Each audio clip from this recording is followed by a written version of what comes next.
Donc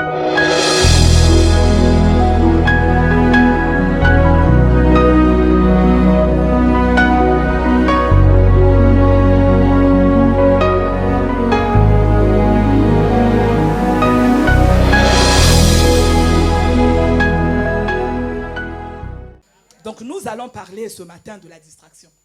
La distraction. Amen. Le dictionnaire définit la distraction comme le fait de manquer d'attention, avoir un esprit absorbé par une autre chose et oublier son objectif. C'est ça la distraction. Tu viens à l'église avec un objectif, tu viens pour adorer, mais quand tu arrives ici, tu te fais distraire, tu es distrait. L'objectif pour lequel tu es venu, tu l'as oublié. C'est maintenant la robe de maman Nadiel qui te plaît, c'est maintenant sa coiffe que tu voulais que ça soit autrement, tu es distrait. Amen. Et ce matin, nous allons voir trois choses, trois formes de distraction qui nous empêchent de bénéficier du salut complet. Amen. Nous allons lire la parole de Dieu. Le livre de Genèse, au chapitre 19, à partir du verset 15 jusqu'au verset 26. On va lire ça autrement aujourd'hui. Donc, nous sommes en train de lire la parole de Dieu dans Genèse 19, au verset 15 jusqu'au verset 26. Dans un premier temps, nous allons d'abord lire le verset 15 au verset 17. Amen. Si tu es avec moi ce matin, aide-moi à prêcher. Commence à dire Amen. Ça ne sert à rien d'avoir des pensées qui soient contents dans la présence de Dieu. Amen. Nous allons tous découvrir pourquoi la distraction nous empêche de bénéficier d'un salut complet et comment nous allons appliquer ces choses. Parce que nous avons droit de bénéficier d'un salut tout à fait complet parce que l'œuvre de la croix a été accomplie. La Bible dit que l'œuvre de la croix est complète. Christ, c'est lui-même qui a crié en plein midi que tout était accompli. Amen. Nous avons le droit de vivre en paix, nous avons le droit de vivre dans le bonheur, nous avons le droit d'être stable, nous avons le droit d'avoir la guérison, parce que tout a été accompli à la croix. Amen. Tout ce qui nous empêche de vivre ces choses, nous allons les épingler et nous allons nous opposer à eux, nous allons changer notre façon d'agir, et cela pour la gloire de notre Dieu. Amen. Revenons dans Genèse, bien-aimés. Nous sommes dans le livre de Genèse, au chapitre 19, à partir du verset 15 jusqu'au verset 17. Si on peut me donner un micro bien. Merci.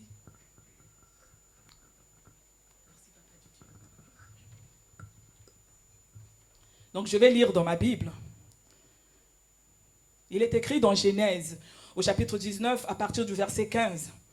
Dès que l'aube parut, les anges firent pression. Ils dirent à Lot, debout, emmène ta femme et tes deux filles qui sont ici, si tu ne veux pas périr, emporté par le jugement qui va s'abattre sur cette ville. Et comme il hésitait encore, les deux hommes prirent de force par la main, lui, sa femme et ses deux filles, et les entraînèrent hors de la ville, car Dieu voulait les épargner. Amen. Le verset 17 dit ceci.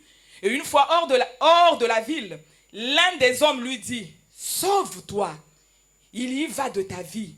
Ne regarde pas derrière toi et ne t'arrête nulle part dans la plaine. Fuis vers la montagne si tu ne veux pas périr. Amen. Voilà, nous allons d'abord nous arrêter au verset 17. Donc nous sommes en train de lire le livre de Genèse 19, c'est ta Bible. Si tu es lecteur de la Bible, tu comprendras que on est en train de nous parler de la destruction de la ville de Sodome et Gomorrhe. Sodome et Gomorrhe, c'était deux villes, là où les hommes s'adonnaient aux choses abominables devant l'Éternel. Amen. Donc c'était une ville là où les hommes étaient dans l'abomination. Et ces genres de pratiques sont montés vers l'Éternel. L'Éternel a décidé, il a décidé de détruire ces deux villes. Amen. Il a décidé de détruire. Et on est en train de nous parler d'un homme, de Lot, la famille de Lot. Vous allez comprendre, si vous lisez le chapitre 18, que Dieu, quand il décide de détruire la ville, Abraham intercède pour son neveu, parce que Lot n'est que le neveu d'Abraham. Abraham intercède pour son neveu afin que Dieu épargne la vie de Lot. Amen. Et Dieu choisit, il le désire.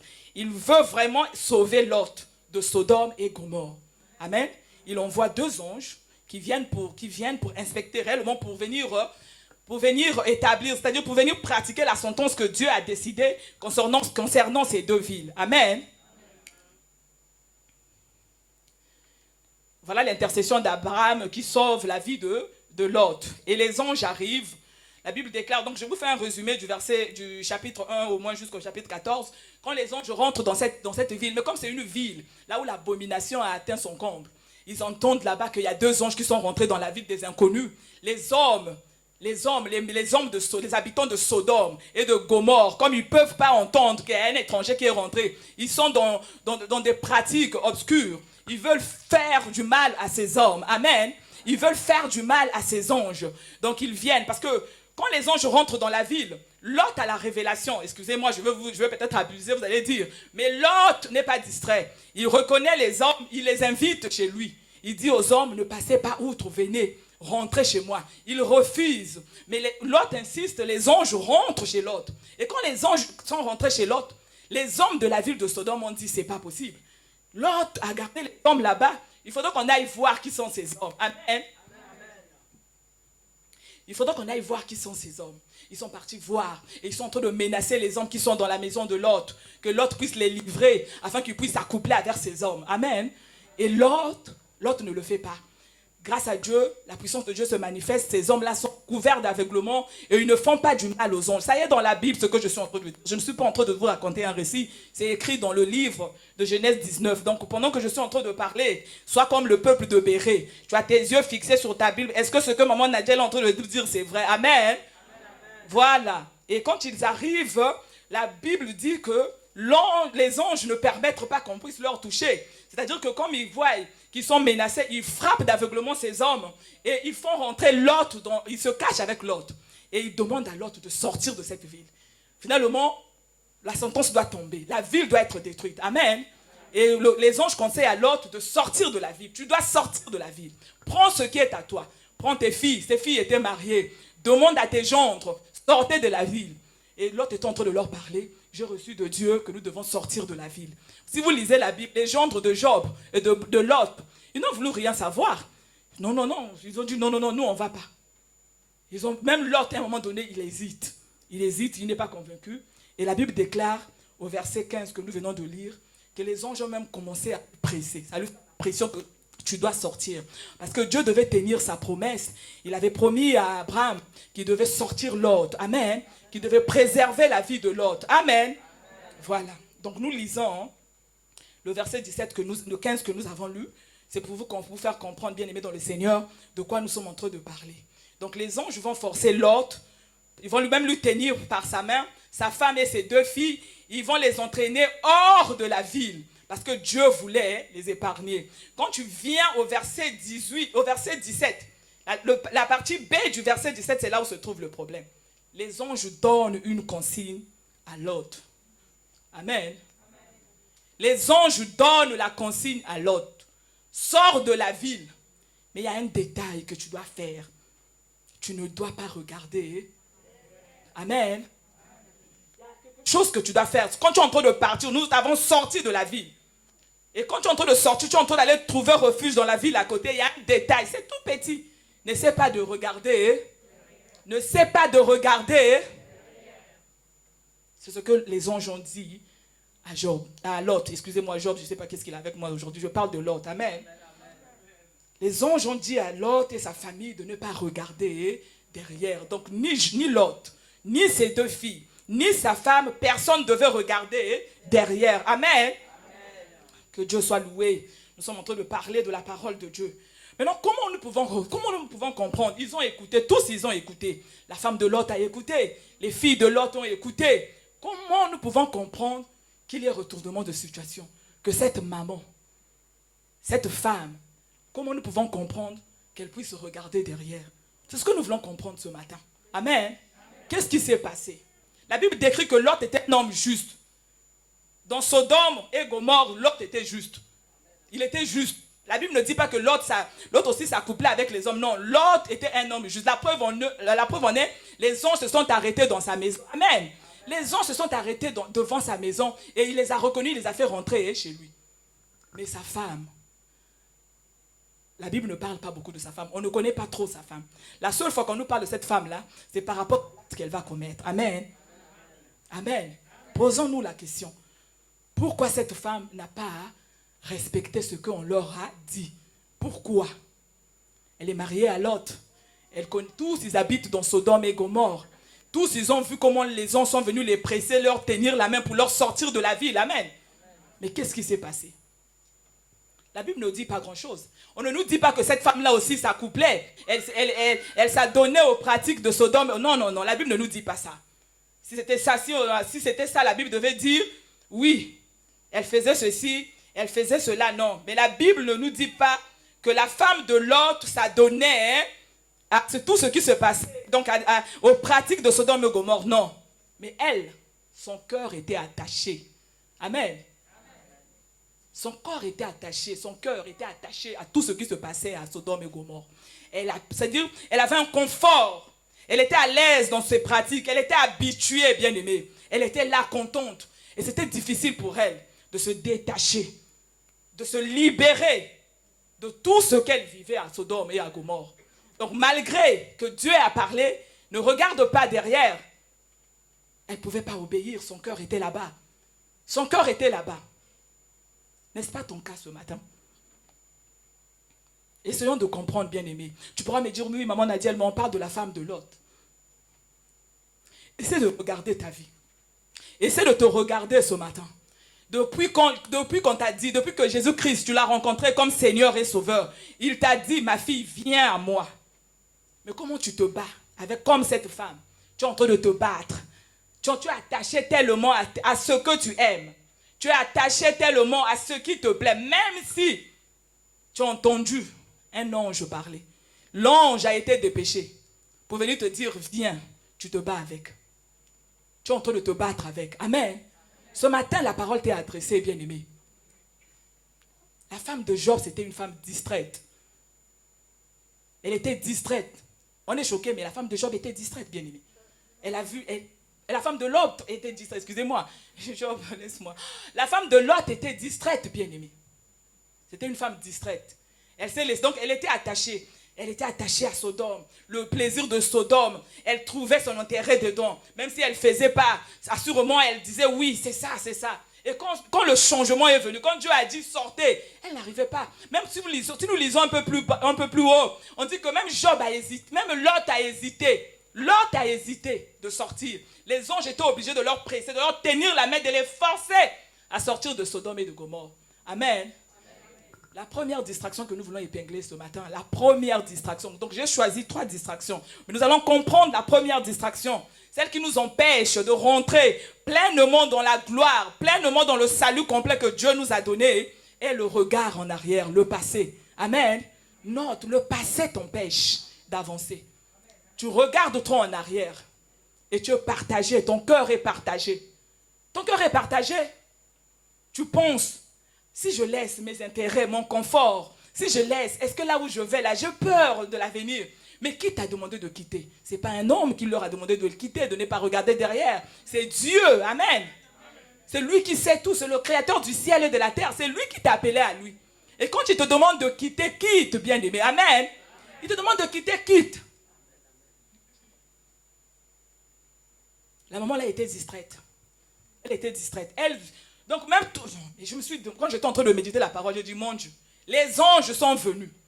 Hein? Et elle est en train de lui dire, sors, sors, sors, sors. Parce que la ville, elle va être détruite. Elle est distraite. C'était juste un petit mouvement. Hein. C'était pas grand chose. Tu peux dire, oui, moi j'avais quitté la boisson, j'avais quitté beaucoup de choses, j'avais quitté. Mais le regard derrière, c'est un tout petit. Elle a juste fait ça, bien aimé. Ça lui a coûté. Il n'y a pas eu d'effort, elle a juste fait ça, elle a juste regardé. C'est aussi si minime, hein? Mais la sentence est tombée. Le jugement de Dieu est tombé sur elle. Parce que c'est quoi la désobéissance? Ce geste, c'était si... Après, c'est un geste très simple. Regardez en arrière, ça ne veut rien dire, c'est juste un geste simple. Mais ça veut dire beaucoup, ça a une importance. L'Éternel a parlé dans leur vie. Dieu leur a demandé de quitter. Donc la parole de Dieu a été prononcée sur leur vie. Et elle a désobéi à la parole.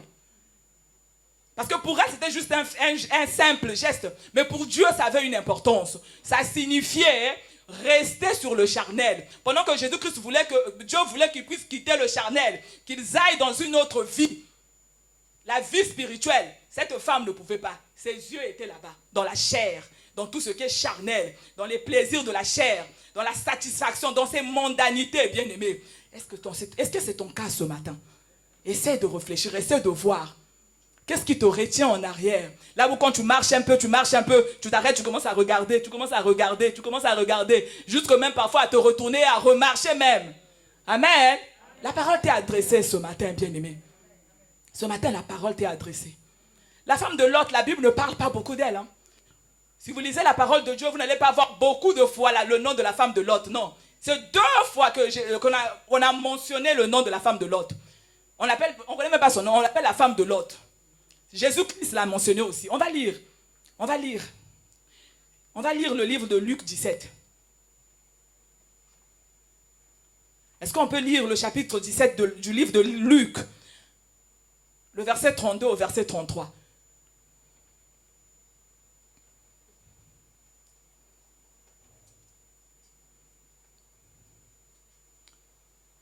La Bible dit, au verset 32, « Souvenez-vous de la femme de Lot. » Jésus est en train d'enseigner, il est en train de leur parler. Il leur demande de se souvenir de la femme de Lot. Bien-aimé, ce matin, c'est la même parole qui t'est adressée. Souviens-toi de ce comportement de cette femme. Jésus-Christ t'a demandé de quitter. Dieu te demande de quitter. Mais tu es dans la désobéissance. Et ce matin, la parole t'est adressée que tu te souviennes de cette femme. Et si tu lis le verset 33, la Bible continue. Toute personne qui cherchera à garder sa vie, elle va la perdre. C'est écrit. Celui qui cherchera à sauver sa vie la perdra. Et celui qui la perdra la retrouvera. Amen. Il était question de perdre cette vie charnelle. Parce que Dieu savait que la vie qui était réservée à cette famille, elle était meilleure. Cette vie spirituelle, cette vie là où on bénéficie complètement de la grâce que Dieu donne. Cette vie là où on rentre parfaitement dans le plan parfait de Dieu. Amen.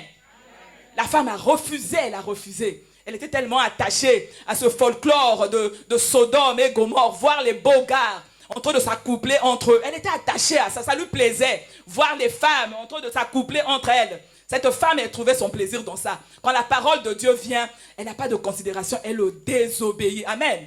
Elle désobéit. La femme de l'autre désobéit.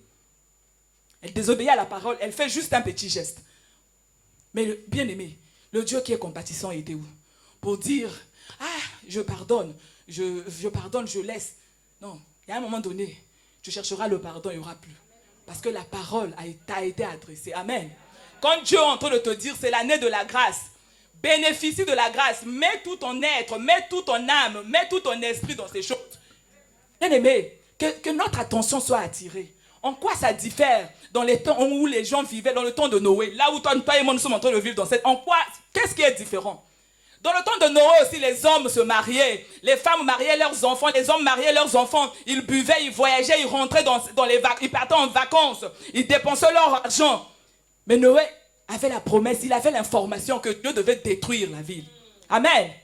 Quand tu leur disais repentez-vous, les gens blaguaient. Les gens étaient hostiles à la parole. Ce sont ces choses que nous sommes en train de vivre. Parle de Dieu à quelqu'un. À la limite, tu es coincé, mais de quoi tu nous parles? Amen. Mais quand l'eau a commencé quand la pluie a commencé, le premier jour, c'était une pluie normale. Comme, ah oui, la météo avait déjà dit ça. Le deuxième jour, ah, ces derniers temps, il pleut beaucoup. Quand il y a eu une semaine, ah oui, ah là, vraiment, nous sommes vraiment arrosés. Quand c'était maintenant 30 jours, alors là, les maisons ont commencé à se noyer, à se noyer, les hommes ont commencé à se noyer, les femmes ont commencé à se noyer, et là, ça a commencé à devenir inquiétant. Amen. Et nous savons que Dieu est venu fermer l'arche. Dieu était venu fermer l'arche. Bien-aimés, que notre attention soit attirée ce matin. Sortons de la distraction. Écoute réellement la parole de l'Éternel. Ne vis pas dans le passé. Ne retourne pas en arrière. Dieu te demande d'avancer. C'est une forme de distraction. Regardez en arrière. Tu es partagé. Tu ne peux pas vivre totalement la vie. On dit que la distraction, on l'a définie. Au début, je dis la distraction, c'est être partagé. Avoir un avis mitigé. Tu es distrait. Oublier son objectif. Nous avons quel objectif, bien-aimé? L'objectif que nous avons, c'est rencontrer le Seigneur, entendre le son de trompette. Mais si nous sommes partagés, bien-aimé, si nous sommes partagés, nous valorisons la chair. La Bible dit que tout cela se passera en esprit. On n'entend pas, la vie de l'esprit, elle est amoindrie. Il n'y a même pas une vie de l'esprit en nous. Comment allons-nous entendre le son de la trompette? Comment allons-nous l'entendre, ce son-là? On va venir un jour à l'église. Papa Ramon n'est plus là, un tel n'est plus là. Mais aussi, juste qu'ils sont partis. C'est comme la blague, c'est comme dans le temps de Noé. C'est comme aussi à Sodome et à Gomorrhe. Ils étaient habitués de faire de l'abomination. C'était un confort pour eux. Ils prenaient plaisir.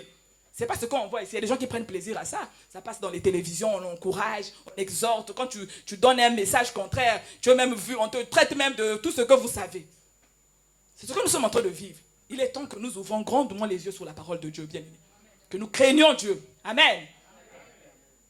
Que nous craignons Dieu. L'église, réveille-toi. Ce n'est pas le temps de dormir.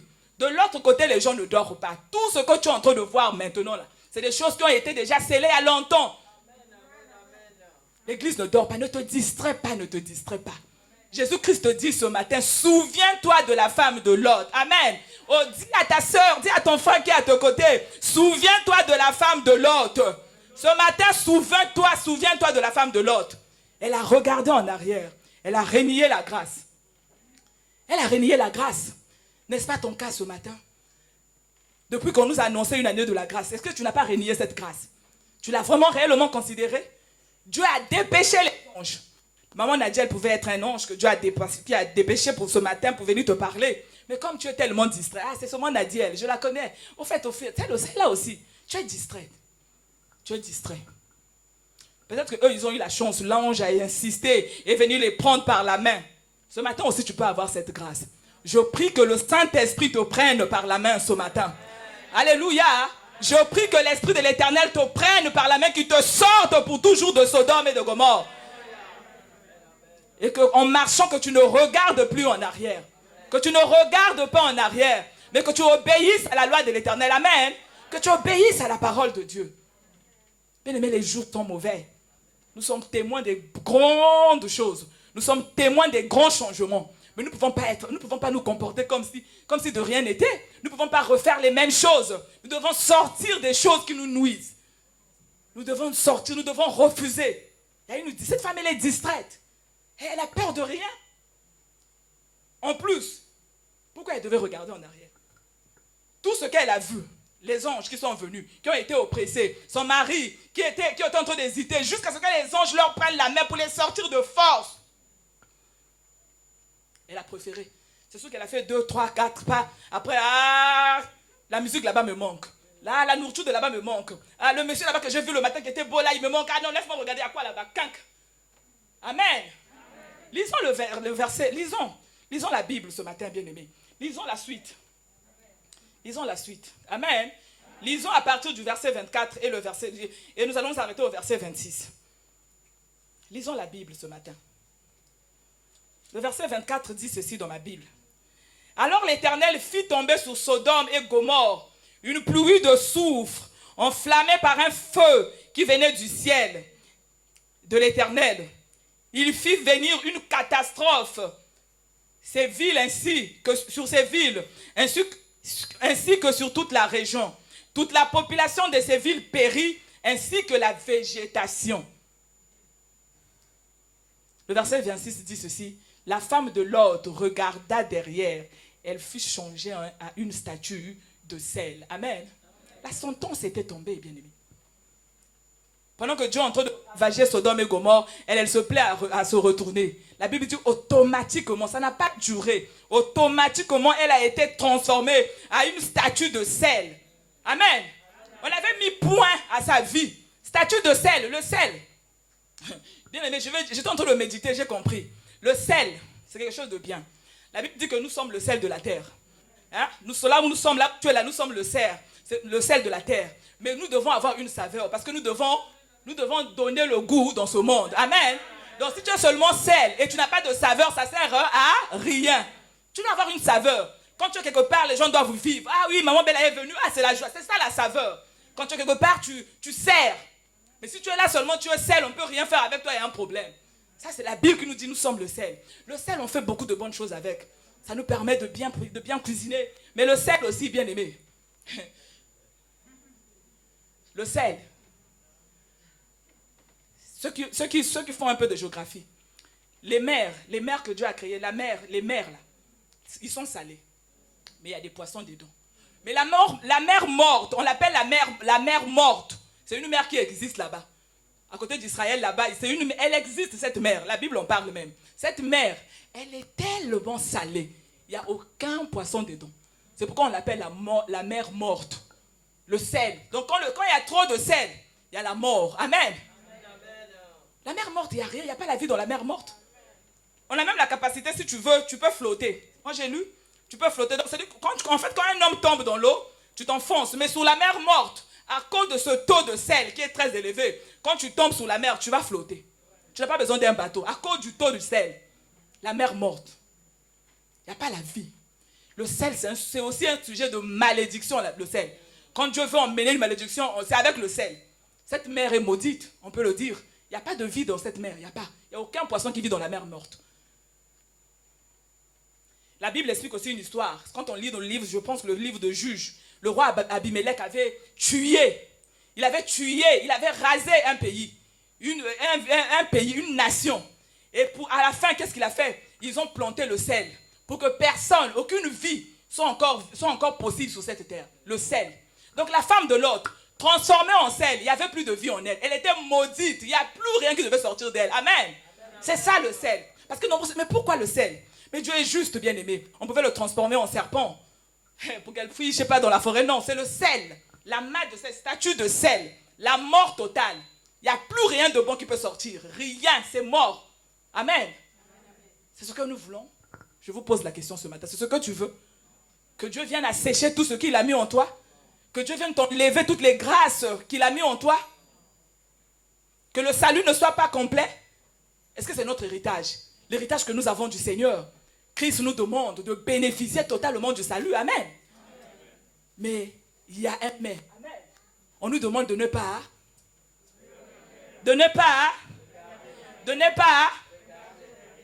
Ce matin, bien-aimé, je ne sais pas. Qu'est-ce qui t'attache derrière? Là où tu es, tu sais. Tu connais ta vie. Tu sais ce qui t'attache derrière. Amen. Mais la parole t'est adressée ce matin. Est-ce que c'est une relation qui t'attache? Est-ce que c'est des amis que tu as qui sont en train de t'attacher, qui t'empêchent d'avancer? Est-ce que c'est un mariage que tu as qui t'attache? Est-ce que c'est un bien?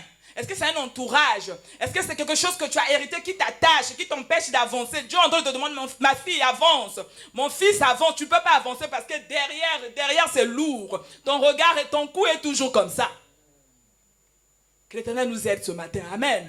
Oh, nous prions ce matin dans le nom puissant de Jésus. Que le Saint-Esprit de Dieu a la capacité ce matin de regarder nos vies, de regarder toutes nos vies ici présentes et de nous mettre en surface ce qui est enfui en nous, qui nous empêche d'avancer, qui nous retient en arrière.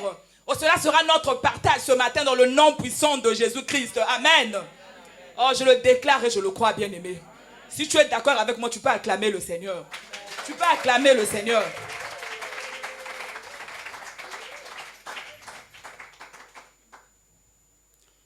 Il faut que nous puissions faire un effort, bien-aimés. Nous avons des efforts à faire. La parole de Dieu, elle est totalement, comment je peux dire, comment je peux dire, elle est claire. Elle est claire.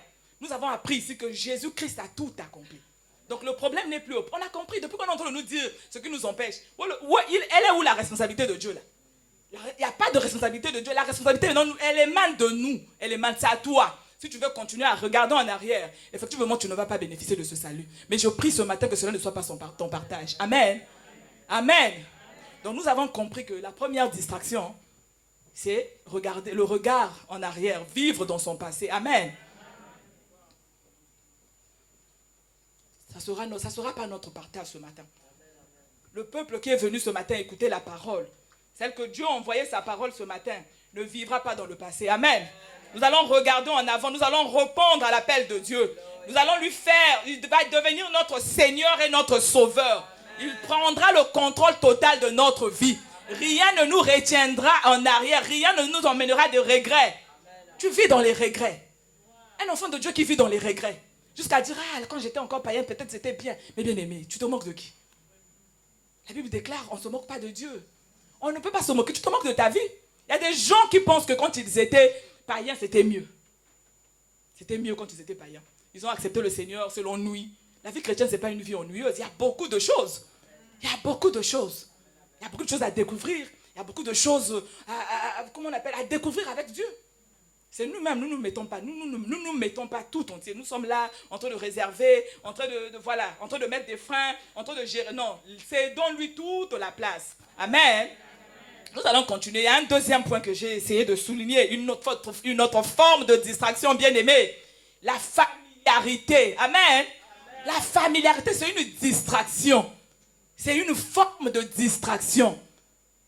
Et elle nous empêche d'avancer. Elle nous empêche de bénéficier du salut complet que Dieu nous a donné.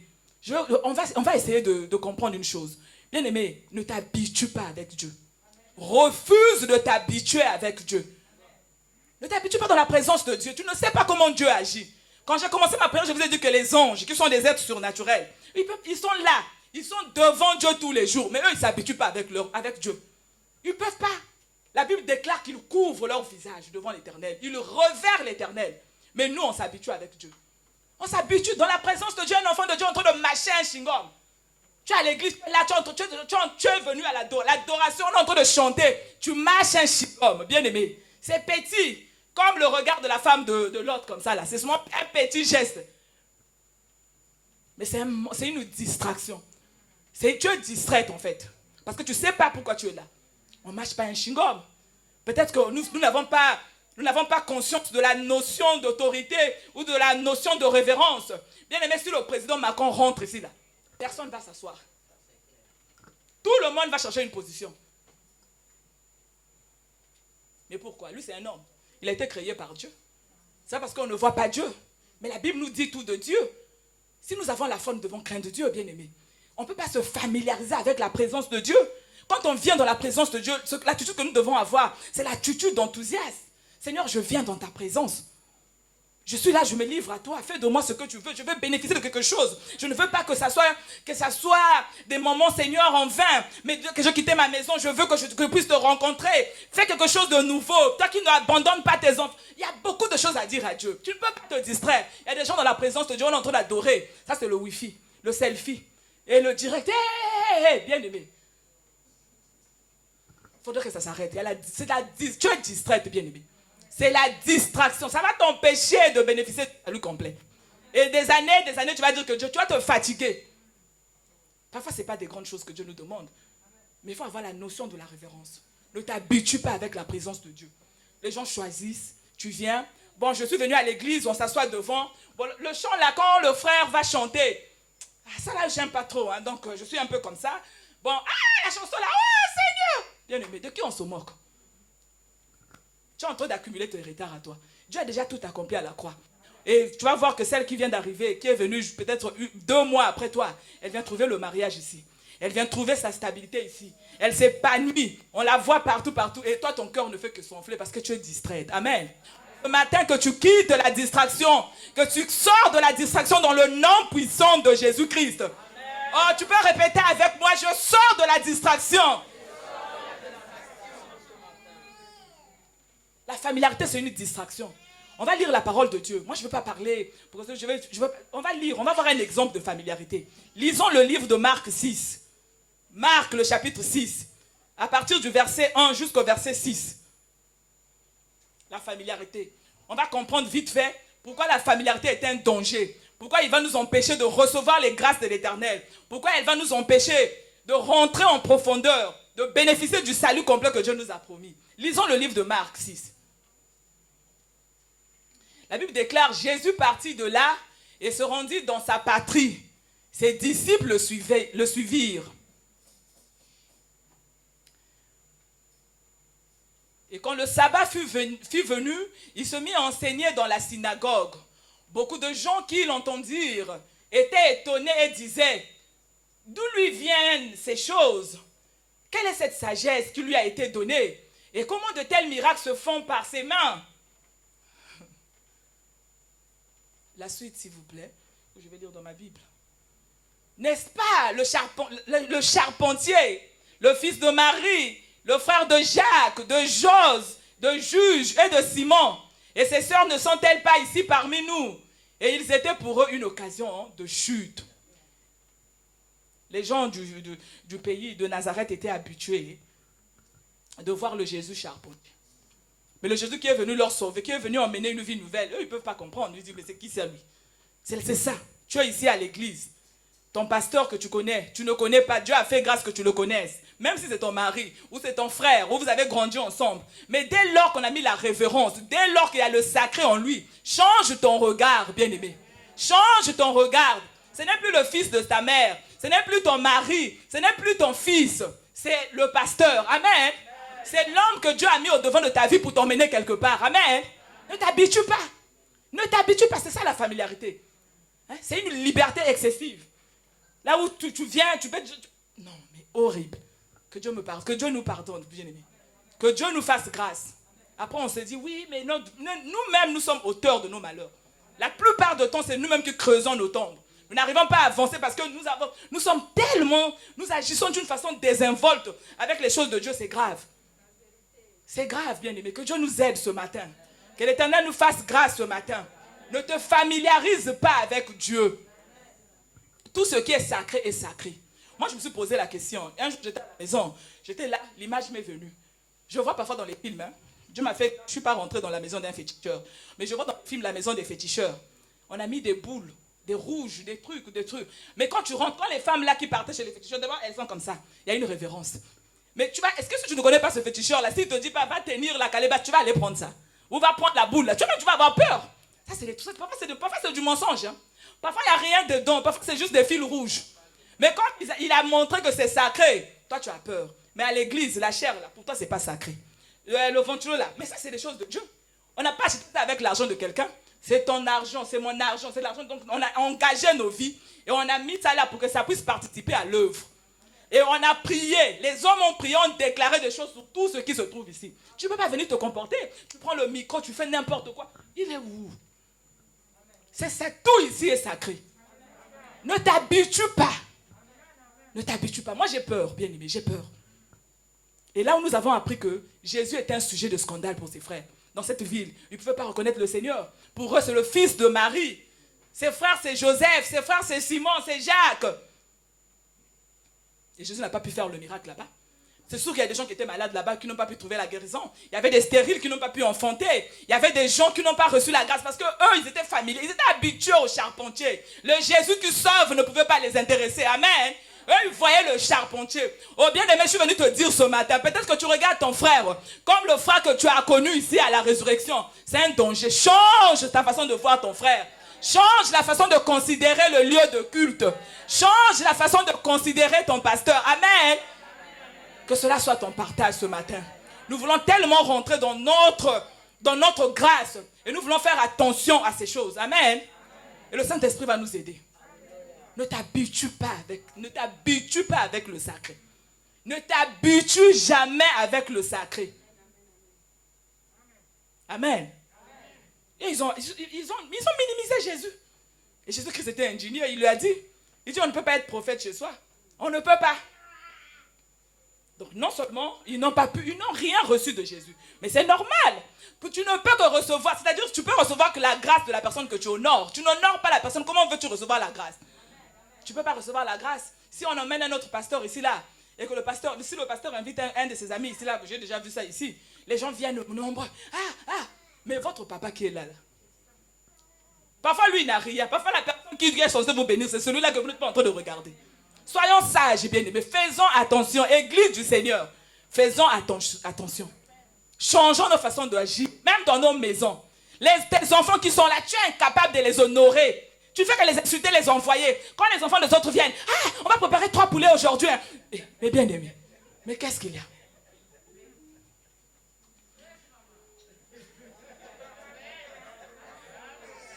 C'est ça, bien aimé.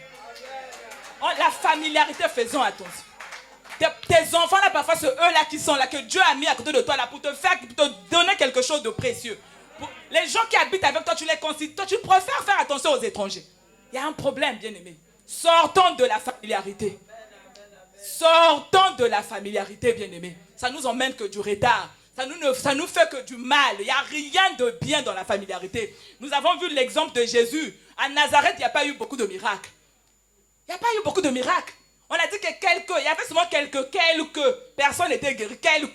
Mais c'est Jésus qui passait partout, qui était en train de ressusciter les morts. À Nazareth, il n'y avait pas des hommes qui étaient malades, qui étaient morts. Ils ne pouvaient pas ressusciter parce qu'ils ne croyaient pas au Seigneur. Et c'est le charpentier qu'ils voyaient. Et c'est le fils de Marie qu'ils voyaient. Peut-être que tu regardes ta soeur comme la fille que tu as rencontrée à la porte. Bien aimée, change cette attitude. Amen.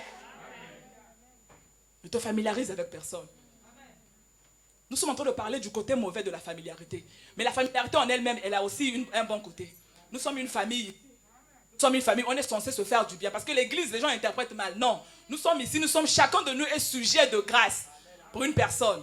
Nous ne sommes pas là, ce n'est pas un hasard, bien aimé. On n'a pas fait d'efforts. Nous ne sommes pas rencontrés sur des sites de rencontres, non. C'est Dieu qui nous a rassemblés, il nous a pris de partout. Il nous a donné une maison là où nous devons écouter sa parole. Et il sait pourquoi Maman Belle a été un sujet de grâce. Mon frère était un sujet de bénédiction. Il sait, Dieu sait, il ne fait rien au hasard. C'est nous, dans notre familiarité, nous minimisons tout. Nous désacralisons tout. Nous banalisons tout. Et c'est une forme de distraction, très sévère même, qui nous emmène que les retards. Amen. Là où tu devais rentrer en possession de ta bénédiction, peut-être c'était en 2018, mais tu étais tellement familiarisé avec le culte. Tu sais comment ça commence. On commence par, il y a des soeurs qui vont te prendre. Après, c'est la modération. Après, tout. À la fin, on va aller manger les beignets. Faisons attention, béni. C'est pas ça le culte. Amen. Quand tu viens au culte, attends-toi à Dieu. Attends-toi à Dieu. Tu ne sais pas comment ça commence. Tu ne sais pas, bien-aimé. On ne peut pas maîtriser Dieu. Non. C'est impossible. Et après, on se plaint. Oui, ça ne marche pas. Dieu est là. Dieu est là. Dieu est là. Beaucoup de gens voient la main de Dieu. Ouais, les gens témoignent. Si chez toi, ça ne marche pas, le problème, ce n'est pas Dieu, c'est toi-même. Voilà pourquoi il t'envoie ta parole ce matin. Il te défend de regarder en arrière et il te demande de sortir de la familiarité, de refuser toute forme de distraction. Amen. Que Dieu nous fasse grâce ce matin. Donc le conseil que je vais te donner ce matin, c'est éviter de désacraliser la présence de Dieu. Personne n'a vu Dieu. La façon que Dieu se manifeste, tu ne sais pas. Dès lors qu'on a dit que c'est un culte, quand vous lisez le mot culte, quand on prend la définition du culte, ça veut dire que tout ce qu'on fait, c'est pour élever Dieu. C'est pour honorer Dieu. C'est ça le culte. Tout est pour Dieu. Donc le fait que le protocole, quand elle est debout là, elle n'est pas là debout pour elle-même. Elle est là pour le nom de Dieu. Et la façon que Dieu va agir, tu ne sais pas. Papa, c'est elle, quand elle va te dire bonjour, c'est une porte qui t'est ouverte. Tu ne sais pas. Mais toi, tu viens avec des carrés, tu as déjà fait les dessins. Ça sera comme ça. On va venir, on va s'asseoir. Moi, j'attends la chanson là. Si on chante ça, j'ai fait le culte. S'il n'y a pas la chanson là, moi, le culte d'aujourd'hui là, bien aimé. Les temps sont difficiles. Les jours que nous vivons sont très mauvais, bien aimé. Vous-même, vous le savez. Là où vous êtes là, beaucoup sont remplis de peur. Je n'ai pas envie de dire des choses, mais là où nous sommes en train de nous comprendre à demi-mot. Et ça, ce que nous voyons là, c'est petit. Le pire arrive. On est averti par la parole. Timothée, dans le livre de Timothée, l'apôtre Paul exhorte Timothée. Il dit dans les derniers jours, il y aura des temps, complétez le mot. Il y aura des temps difficiles. Et si toi tu es dans la distraction pendant que les temps difficiles sont là, tu sais ton sort. Ce matin, ce n'est pas ça. On n'est pas venu parler de ça. Nous sommes venus indexer la familiarité. Nous refusons de vivre dans la familiarité dans l'église. Nous venons donner toute la place à Dieu dans cette assemblée. Dieu a toute sa place. Tout ce qui est ici appartient à Dieu. Amen. Amen. Tout ici appartient à Dieu. Amen. Voilà. Nous refusons de nous habituer avec la présence de Dieu. Dessiner les cultes, savoir, non. Ce n'est pas nous. Nous refusons. Nous sommes ceux qui revèrent les hommes de Dieu, qui revèrent les frères qui sont au-devant de nous, qui revèrent même nos enfants. Moi, je connaissais une maman qui avait son fils pasteur. Mais c'est une maman, elle a son fils, c'est son petit. En plus, elle est canadienne, cette maman-là. Mais la maman, là, son fils, pasteur, mais jamais elle peut appeler son fils par son fils. Hein. Et pourtant, elle était très, très, très, très affective. Mais elle dit tout, le pasteur. La référence. Je connais aussi un pasteur qui a son frère qui est pasteur, qui est le responsable de toutes les églises. Ils sont jumeaux. Mais jamais il va appeler son frère par son nom. Il dit toujours le pasteur, mon pasteur. Mais c'est son frère jumeau, bien aimé. Il pouvait dire non, un tel. Mais nous, tout ça, il n'y a pas. Il y a des gens qui ont compris. Et ce matin, nous voulons comprendre. Amen. La même manière que la parole est venue, ne t'habitue pas avec la présence de Dieu. Ne désacralise pas ce que Dieu a décidé d'être sacré. Amen. La présence de Dieu nous fait du bien. Quand tu viens dans la présence de Dieu, concentre-toi. Concentre-toi, sors de la distraction, refuse la distraction. Ne te familiarise avec rien. Amen. Ne te familiarise avec rien. Dieu ne va que te bénir par un homme. On nous a toujours dit ça ici et c'est la vérité. Maintenant, si tu te familiarises avec moi, le jour que je vais te dire, maman, je pense que tu dis, toi aussi quitte là. Tu as l'habitude de me dire ça, tu es passé à côté. Dieu a déjà parlé et il reviendra plus te parler 2 fois. C'est passé. Tu vas tourner en rond, tu vas tourner en rond, mais parce que tu n'as pas considéré. Combien de mamans ont des témoignages dans leur maison, même leurs enfants ont failli même, c'est-à-dire ont même dit des choses qui pouvaient les épargner, des chaos, des chocs. Mais comme ils sont habitués avec leur enfant, ils parlent toujours comme ça. Ah, toi là, la familiarité, le mauvais côté. Tu passes à côté de ta grâce. Tu passes à côté de ce que Dieu a dit te concernant. Et ce matin, nous prions dans le nom puissant de Jésus que ces choses ne soient pas notre partage. Nous allons sortir de la familiarité. Amen. Nous sortons de la familiarité dans le nom puissant de Jésus. Quel que soit le temps que nous passons avec les personnes, ou nous passons à l'église, nous refusons de nous habituer avec chacun de nous. Amen. Pour moi, ma bien-aimée maman, elle est nouvelle. C'est une personne que je viens de rencontrer. Amen. Elle a tout mon respect, elle a toute ma considération. Elle a toute ma révérence. C'est possible. Amen. C'est possible. Tu ne peux pas rester là avec des frères en Christ. Et puis nous sommes un royaume, nous avons des valeurs. Des bien-aimés qui viennent, tu te réveilles là, tu viens parler. Mais quand même, tu viens parler comme tu veux à une maman. Tout ce qui t'arrive, il n'y a pas de liberté, il n'y a pas de limite. Comme des païens bien-aimés. Toi tu loges l'esprit de l'Éternel. Quand on loge le Saint-Esprit de Dieu, il te donne la sagesse. Il y a des choses que tu ne peux pas parler, tu ne peux pas dire n'importe comment. Il n'y a pas de respect. Où est la limite? Un enfant de Dieu sait se tenir. Amen. Le Saint-Esprit te dit, là, c'est pas bon. Tais-toi. On peut t'engueuler ici. Moi, je vois des choses ici qui me choquent. On peut t'engueuler ici, tu restes tranquille, bien-aimé.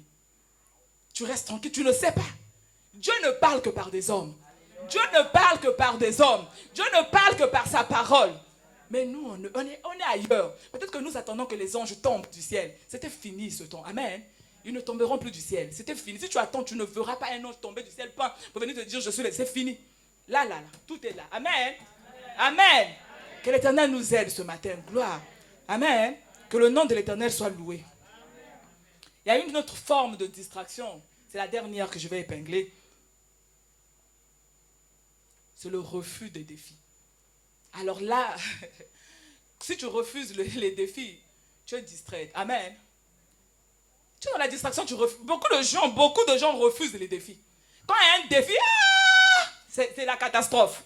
Dieu m'a oublié. Pourquoi moi? Mais c'est dans les défis que Dieu se glorifie. Mais c'est dans les défis que Dieu manifeste sa puissance. Mais c'est dans les défis que tu sauras que tu es enfant de Dieu. C'est dans les défis que tu sais que si tu appartiens réellement à l'Éternel, c'est toujours le Dieu que nous avons choisi là. Le monde dans lequel nous vivons là. Il peut pas, la vie chrétienne que nous avons choisie ne peut pas être un fleuve tranquille, impossible. Si tu vis, toi chrétienne, tu as une vie de paix, tu n'as rien, revois un peu ta chrétienté. Il y a un problème. Bien aimé, Jésus est né. Jésus est né. Hein? Les mages ont reconnu là-bas, il y a un Messie qui est né. Le roi qui était au trône, Hérode, a commencé à trembler. Il y a des innocents qui sont morts, juste à la nouvelle qu'il y a un enfant là-bas qui est né. Le monsieur a décidé de recenser tout un pays, juste pour tuer Jésus. À plus forte raison, toi qui as accepté lui, qui est Dieu, toi qui l'as accepté, et tu penses vivre sans problème. Tu refuses les défis. Quand il y a un défi, c'est le scandale. Tu commences à parler dessous tous les toits, tu commences à crier, j'ai des problèmes, ah moi, ma vie. Ça n'arrive qu'à moi, mais c'est sûr que ça arrive chez qui? C'est parce que tu as accepté le Seigneur. Amen. C'est parce que tu as accepté le Seigneur. Tu dois rencontrer les défis. Si tu refuses les défis, tu es distrait. Tu n'as rien compris de la vie chrétienne. C'est une forme de distraction. Ça va t'empêcher d'avancer. Parce que les défis qui sont là, c'est des marches en fait. Si tu veux grandir, tu dois rencontrer un défi. Si tu échoues, c'est bien. Si tu réussis aussi, c'est bien. Au moins, tu aurais gagné. Amen. Le salut doit être complet, bien-aimé. Toutes ces choses que nous sommes en train d'épingler là. Quand tu es en train de noter ça, tu médites. Et tu vois là où tu es en train de faiblir. C'est-à-dire là où tu es en train de toujours tomber. Si c'est la familiarité, tu commences à prier. Seigneur, sors-moi. Je veux en cette année de grâce rentrer dans mon salut complet. Et si c'est la peur des défis, tu cries à l'Éternel. La vie chrétienne n'est pas un fleuve tranquille. Nous avons vu ici. Le pasteur nous l'a dit dimanche passé. Le monsieur quand il a roué de coups, il a fait quoi au brigand? Il n'a rien fait au brigand. Il marchait tranquillement. Il a été roué de coups. Effectivement, c'est ça la vie chrétienne. Il y a des défis, il y aura des défis. Beaucoup de gens ont peur des défis. Beaucoup de chrétiens ont peur des défis. Quand il y a des défis, ça ne marche pas. Il y a un problème. On commence à voir les choses de travers. On commence à renier même parfois sa foi. Je discutais avec une grande sœur un jour. Elle commençait à m'expliquer un peu sa vie, comment elle a grandissait et tout. Après la conclusion, moi je l'entendais. Après la conclusion, elle m'a dit, J'ai tellement pris de l'âge que je n'arrive plus. Hein. Toi, prie. Elle me dit à moi comme ça, toi, prie. J'ai tellement pris de l'âge. Ah, là, j'ai plus de 50 ans, je ne peux plus. J'ai eu pitié d'elle. Ce qu'elle n'a pas compris, c'est qu'elle n'avait pas encore commencé. Amen. Elle n'avait pas encore commencé en fait. La vie chrétienne, c'est une vie de défis. Là où tu es ce matin, je suis venu te dire que la vie chrétienne, c'est une vie de défis. Amen. Amen. Si tu es chrétien, tu n'as pas de défi, il y a un problème. Les hommes de Dieu disent souvent, le diable, si tu ne le rencontres pas, ça veut dire que tu marches avec lui. Amen. Tu dois le rencontrer. Parce que vous êtes en opposé, vos voies doivent se croiser. Mais si tu marches comme ça, je ne l'ai rencontré, ça veut dire qu'il est à tes côtés. C'est ton ami. Hein? Amen. Il faut aimer les défis. Il faut aimer les défis. Quand un défi arrive, en plus tu as la révélation. À la croix, Christ a tout remporté. Quand il y a un défi, tu dis, oh Seigneur, je te bénis parce que tu vas manifester ta gloire. Amen. Les messieurs qui sont partis inspecter le pays à Canaan. Mais les 12 là, ils sont partis, ils étaient effrayés par les fils là. Ah oui, ils sont comme ça, ils sont. Et nous étions comme des autres. Vous croyez que Josué n'avait pas peur? Il a peut-être eu peur. Caleb aussi peut-être, mais ils n'ont pas pu. Ils ont dit non, nous sommes des conquérants. Oui, ils ne peuvent pas sortir de leur bouche que non, à leurs yeux nous paraissons comme des sauterelles. Non, mais certainement peut-être qu'ils avaient peur. Tu peux avoir peur, c'est normal. La peur, c'est normal. Mais refuser les défis, tu ne peux pas voir Dieu. Si tu refuses, tu ne verras pas Dieu. C'est dans les défis là que Dieu se révèle à toi. C'est dans les défis là que tu sais que tu es enfant de Dieu. C'est dans ces défis là que tu sais que tu es soldat de l'Éternel. David, s'il n'y a pas Goliath, il n'est pas David, on ne le connaît pas. Amen. S'il n'y a pas Goliath, David n'est pas roi. Amen. Il fallait qu'il ait Goliath. Les mamans surtout les mamans, ça c'est leur... Les mamans... Ah. Amen. Que la parole nous fasse du bien ce matin. Que la parole de Dieu nous fortifie ce matin. Ce que nous aimons avec Dieu, quand il remarque quelque chose qui ne va pas, il ne fait pas autre chose, il envoie sa parole. Assurément, tu étais là ce matin. Les défis, c'était ton projet. Il y a des gens qui ont peur de tout. Peur de l'avenir, peur de la mort. Peur de, je sais pas, du 25 mars. Mais bien aimé, qu'est-ce que tu en sais? Le 25 mars, tu n'es même pas arrivé là. Tu as déjà peur. Tu as peur de l'avenir. Oui, peur de la mort. Ne vis pas dans la peur. Tu es enfant de Dieu. Ta vie dépend de Dieu. Nous dépendons complètement de Dieu. Totalement de Dieu. Amen. Ne vis pas dans la peur. Tu ne sais rien en fait. C'est Dieu qui décide. Peut-être qu'il reviendra maintenant là et que tu ne seras même pas arrivé le 25 mars là-bas là où qui te fait peur. Hein? Amen. C'est une distraction. Si tu vis, si tu as la peur des défis, tu es distraite.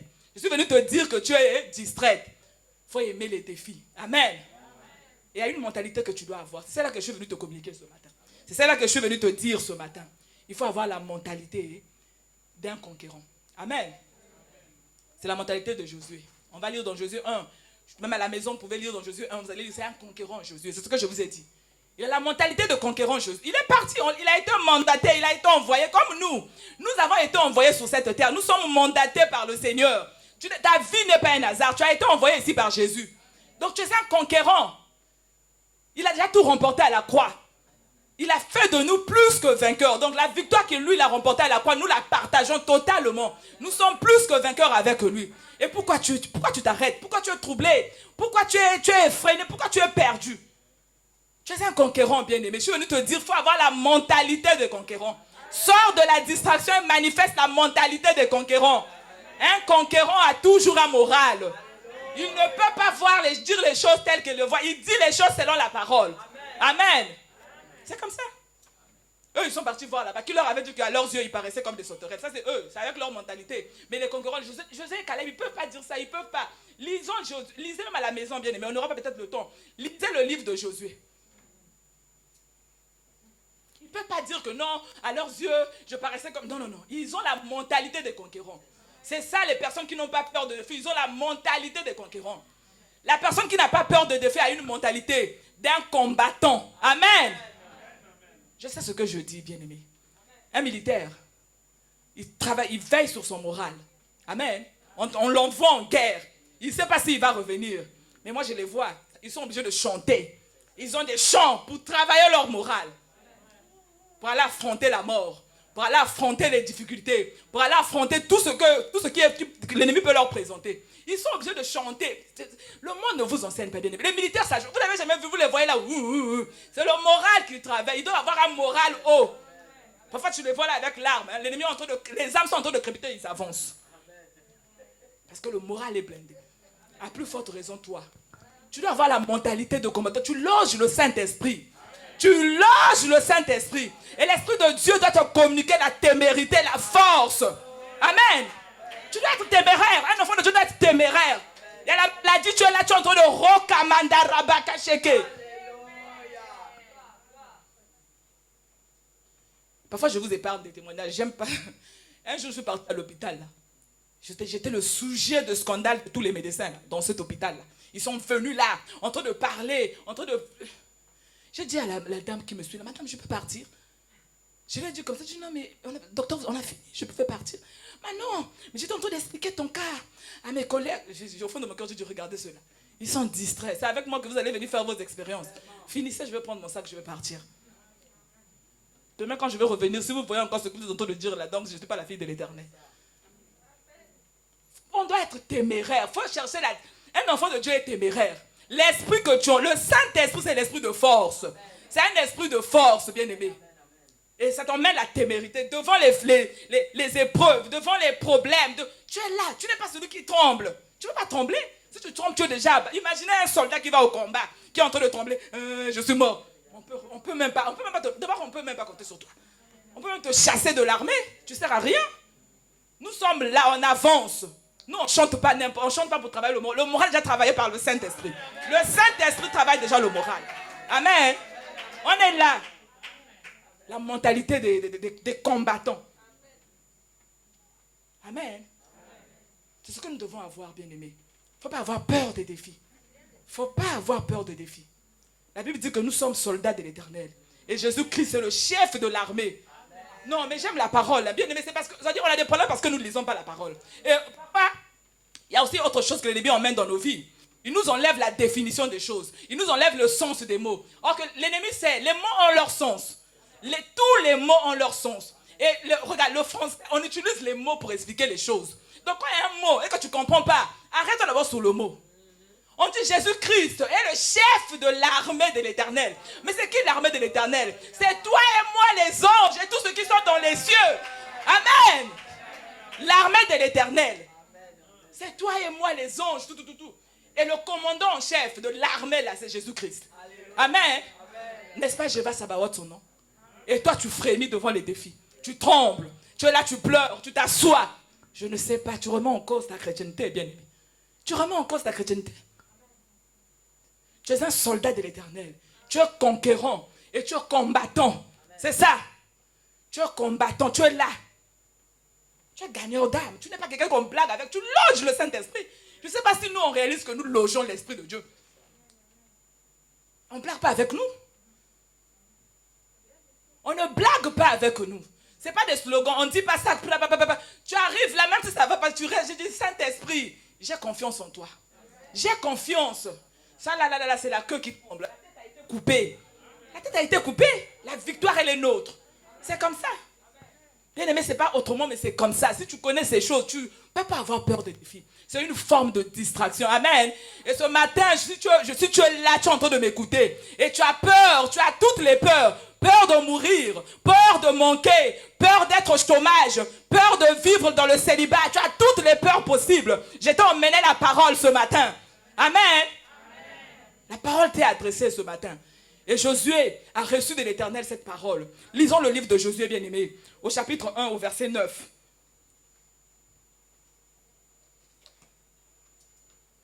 Toi qui as peur, Josué aussi avait peur de prendre la relève.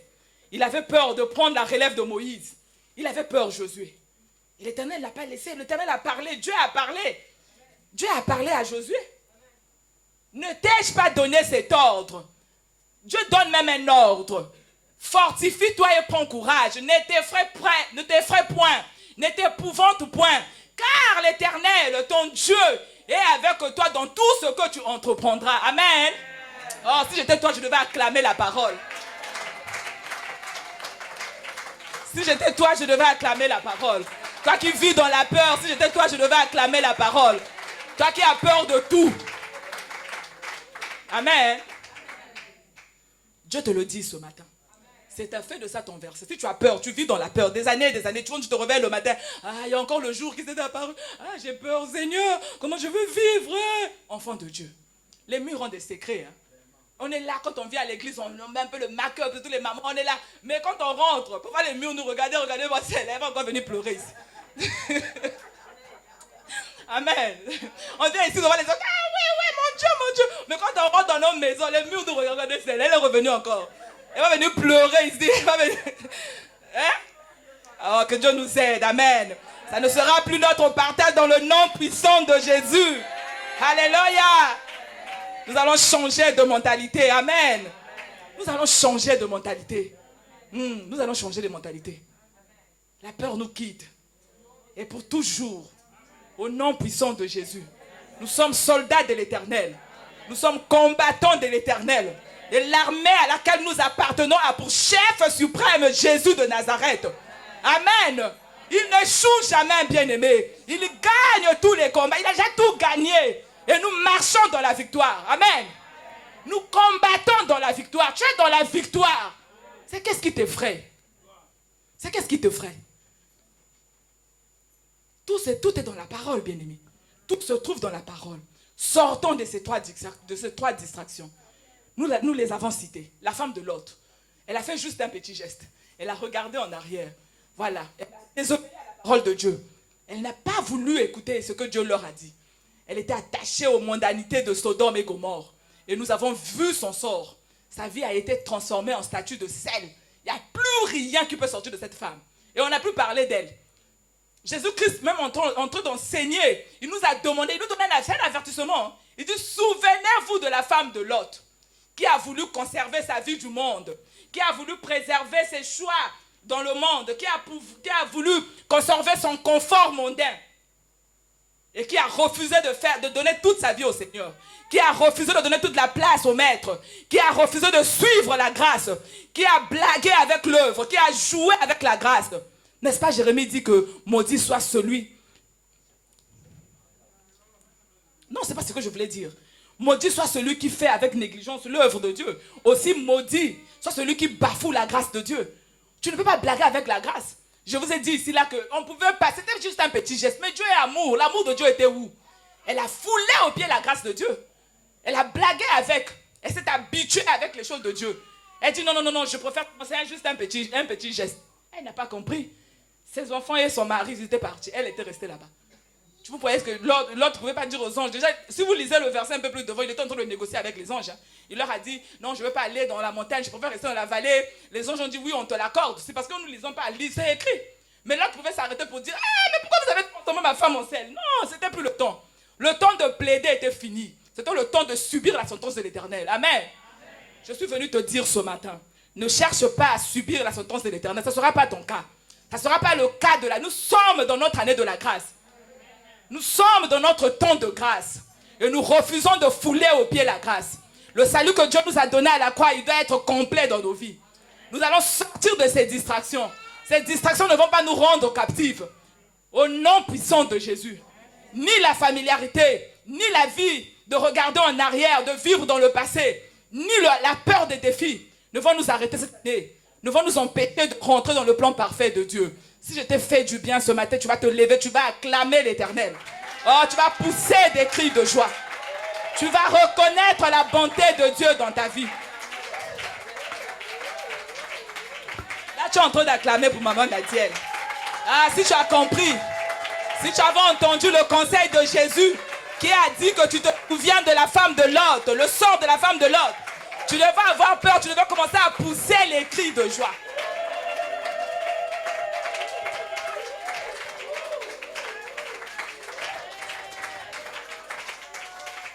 Que toute la gloire revienne à Dieu.